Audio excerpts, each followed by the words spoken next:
قبلہ مولانا سید شہنشاہ حسین نقوی صاحب سے بات ہوئی تو قبلہ نے ایک فریضہ ہمارے اوپر عائد کیا کہ کل سویم کی مجلس میں مجلس کے آغاز بھی ہماری طرف سے تعزیتی کلمات کہہ دینا۔ ہمیں فرصت نہیں ملی ورنہ ہم خود حاضر ہو جاتے ان کی مجلس سویم میں۔ ان کے چہرے میں ایک روب تھا، وقار تھا اور مولا کے ایک بڑے عزادار تھے، اور صرف نام کے فقیر نہ تھے، وہ تواضع بھی تھی، انکساری بھی تھی اور پھر روب بھی تھا۔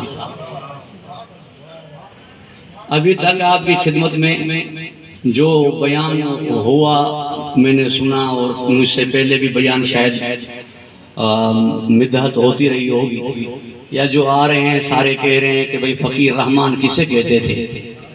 جو مولا کے جوش کے ساتھ عزاداری کرتے تھے، نوحہ خوانی کرتے تھے، ساروں کو ساتھ لے چلتے تھے، اتحاد تھے اس پورے محلے میں، اتحاد کی علامت تھے، اسے فقیر رحمان کہتے تھے۔ مگر میں آپ کی خدمت میں آج یہ عنوان رکھ رہا ہوں کہ فقیر کسے کسے کی توجہ میری جانب ہے۔ مگر اس سے پہلے پوری توجہ آپ کی میری جانب ہے۔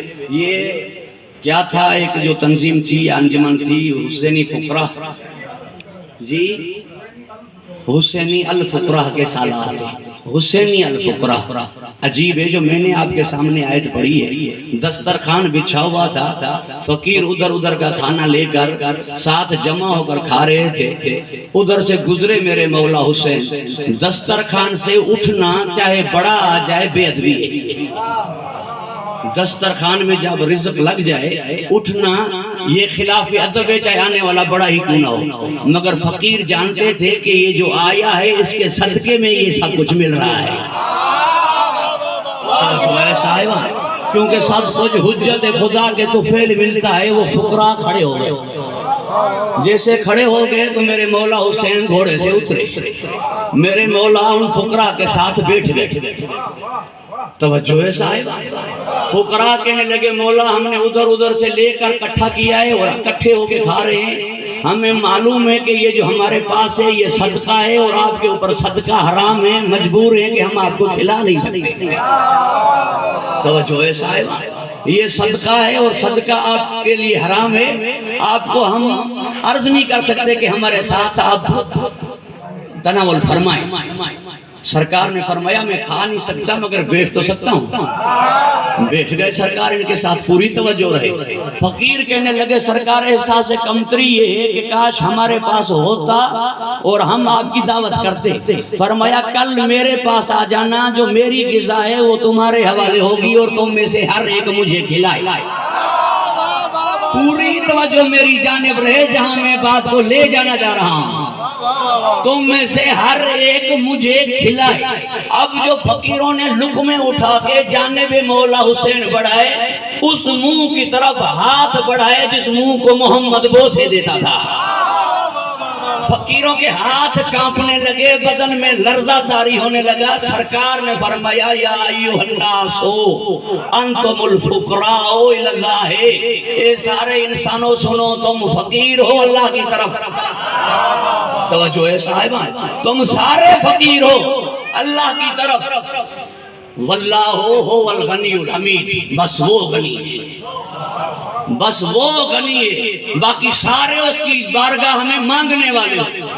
فقیر مانگنے والا، سارے اس کی بارگاہ میں محتاج ہو، بس وہ غنی ہے۔ پوری توجہ رہے۔ اب میں آپ سے جب یہ جملہ میں یہیں پہ روک رہا ہوں کہ یہ فقیر کھلا کسے رہے، یہ فقیر کھلا کسے رہے، فقیروں کو نوازا کتنا حسین مولا نے، فقیر کھلا کسے رہے۔ بہت سے بادشاہ گزرے، 4 بادشاہ وہ گزرے ہیں جو پوری روئے زمین کے بادشاہ گزرے ہیں، 1670 بادشاہ بڑے گزرے، چھوٹے بادشاہ تاریخ میں آئے ہی نہیں، مجھے پتہ ہی نہیں۔ روئے زمین کے بڑے بادشاہ 4 گزرے، چھوٹے بادشاہ 1670 گزرے، اور جو چھوٹے بادشاہ بالکل جو تاریخ میں آئے نہیں، وہ مجھے پتہ ہی نہیں کہ جو کسی علاقے کے، کسی ملک کے، کسی خطے کے، وہ مجھے نہیں معلوم۔ جو بڑے 4 بادشاہ گزرے ان میں سے ایک شداد تھا، جس نے بڑی کوشش کی تھی کہ میں نے جنت یہیں پہ بنا دوں، جنت بنا دی۔ حضرت ہود سے تصدیق کروا دی اور کہا کہ جا کے کہو اپنے اللہ سے کہ میں اپنے ماننے والوں کو جنت یہاں دے رہا ہوں۔ مگر جب چلا تو جنت جا نہ سکا، روح قبض ہو گئی، جنت غائب ہو گئی۔ پوری روئے زمین پر حکومت تھی مگر اپنے ماننے والوں کو یہاں جنت نہ دے سکا۔ یہ حسین بادشاہ ہے جس نے اپنے ماننے والوں کو کربلا یہاں جنت بنا کر دے دیا۔ پوری توجہ میری جانب رہے، یہ حسین بادشاہ ہے جس نے اپنے ماننے والوں کو یہاں کربلا جنت بنا کر دے دی۔